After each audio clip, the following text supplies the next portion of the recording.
Assalamualaikum warahmatullahi wabarakatuh. Nama saya Saiful Bahri Harahap dari Komunikasi Penyiaran Islam A semester 7. Jadi di sini saya melakukan khutbah guna untuk memenuhi tugas dari praktikum dakwah yang dalam bimbingan Pak Hajar. Assalamualaikum warahmatullahi wabarakatuh.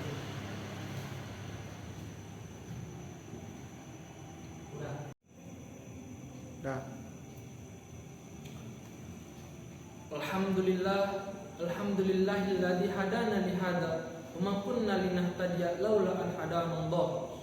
Laqad ja'a rasul rabbina bil haqq until kumul jannah.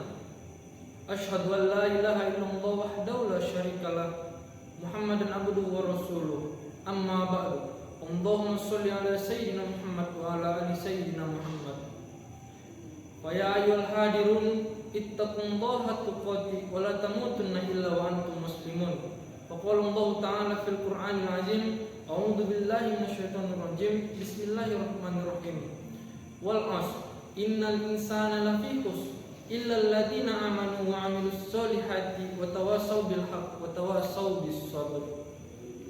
Shadaqallahul 'azim. Ma'asyiral muslimin rahimakumullah. Pada hari yang berbahagia ini, kita akan melaksanakan sholat Jumat yang diawali dengan khutbah yang disampaikan oleh khotib. Dan pada kali ini, khotib tidak bosan-bosannya menyampaikan agar selalu meningkatkan ketakwaan kita kepada Allah Subhanahu wa Ta'ala. Takwa dalam artian menjalankan segala perintahnya dan menjauhi segala apa-apa yang dilarangnya. Jemaah Jumat yang berbahagia, kita hidup di dunia ini dalam keadaan rapuh, dalam keadaan lemah, dan dalam keadaan meminta pertolongan kepada Allah Subhanahu wa Ta'ala. Oleh karena itu, janganlah sekali-kali kita membalut tubuh kita dengan barang-barang yang dihasilkan oleh praktek riba. Mungkin ini yang akan menjadi topik kita pada Jumat kali ini.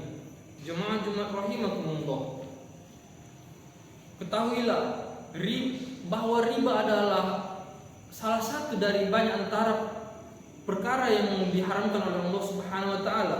Dalam Al-Quran Allah berfirman, "Alladzina yaqulu riba la yaquluna illa ma kana yaqumu alladzina yatakhabbathu syaitan minal masi." Yang artinya, orang-orang yang mengambil riba dan tidak dapat berdiri melainkan seperti berdirinya orang kemasukan syaitan lantaran penyakit gila. Keadaan mereka yang demikian itu adalah disebabkan oleh mereka yang berpendapat menghalalkan jual beli dan mengharamkan riba. Orang-orang yang telah sampai kepadanya larangan dari Tuhannya lalu terus berhenti dan mengambil riba, maka baginya apa yang telah diambilnya dahulu dan urusannya kepada Allah. Orang yang kembali, maka orang itu adalah penghuni neraka, mereka kekal di dalamnya. Kaum muslimin rahimakumullah, di antara alasan kuat lagi tegas akan keharaman riba, yaitu yang pertama, pemakan riba akan dihinakan di hadapan seluruh makhluk, yaitu ketika ia dibangkitkan dari kuburnya, ia dibangkitkan dalam keadaan amat hina, ia dibangkitkan bagaikan orang kesurupan. Yang kedua, ancaman bagi orang yang tetap menjalankan praktik riba adalah setelah datang kepadanya penjelasan dan setelah ia mengetahui bahwa riba haram dalam syariat Islam dan akan dimasukkan ke neraka. Bahkan bukan hanya sekedar dimasukkan ke dalamnya, tetapi kekal di dalamnya. Bahkan Rasulullah sendiri melaknat orang-orang yang melakukan praktik riba, seperti dalam hadisnya dari Abdullah bin Mar'ud dari ayahnya, ia berkata, Rasulullah SAW bersabda, Rasul akan melaknat orang-orang yang melakukan praktik riba, orang yang menulis riba, dan orang yang menerima riba. Kaum muslimin rahimakumullah. Dan yang ketiga, penegasan bahwa Allah menghapuskan dan memusnahkan riba. Ibnu Katsir rahimahullah di dalam kitabnya Tafsir Al-Quran Al-Azim berkata, Allah menghabarkan bahwa dia akan memusnahkan riba. Maksudnya bisa saja ia memusnahkan keseluruhan dari tangan pemiliknya atau menghalangi pemiliknya dari keberkahan harta tersebut. Dengan demikian, pemilik riba tidak akan mendapatkan manfaat dari harta riba tersebut.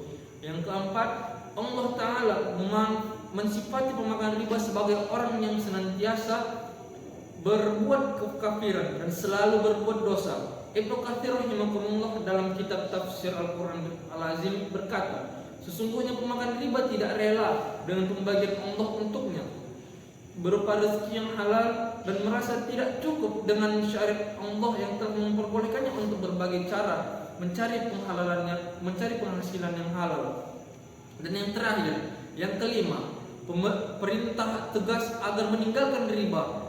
Dan dari perintah tegas semacam inilah bisa disimpulkan hukum wajibnya sesuatu. Dengan demikian, meninggalkan riba adalah wajib hukumnya. Bila sesuatu yang telah wajib ditinggalkan, maka tidak akan diragukan lagi keharamannya.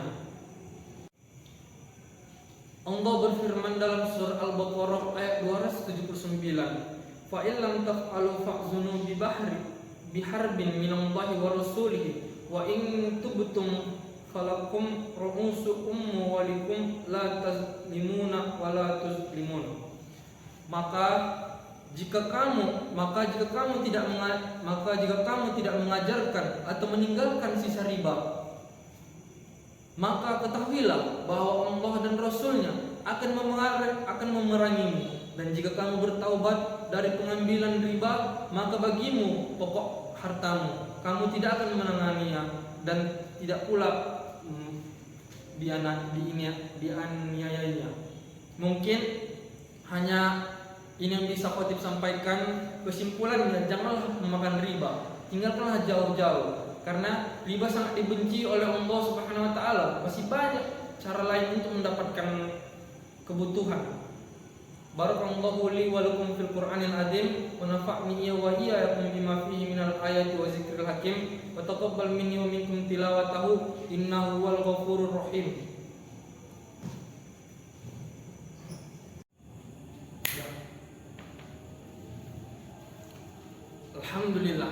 Alhamdulillahilladzi hadana li hada wa ma kunna linahtadiya laula an hadana Allah.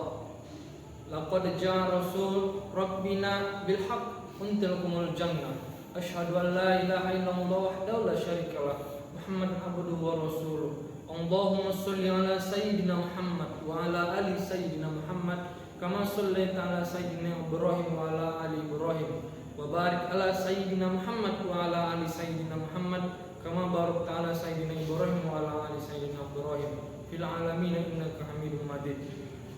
Allahumma ighfir lil muslimina wal muslimat wal mu'minina wal mu'minat al ahya'i minhum wal amwat innaka ala kulli syai'in qadir. Rabbana atina fid dunya hasanah wa fil akhirati hasanah wa qina adzabannar. Wa sallallahu alaihi wasallam alaihi. Ibadallah, innallaha ya'muru bil ma'ruf wal ihsan wa itazil qurba wa yanha 'anil fahsya'i wal munkar wal baghi. La ya'izukum la'allakum tadhakkarun. Fadhkurullahal 'azim yazkurkum washkuru ala ni'mati yuztikum wa la dzikrullahi akbar.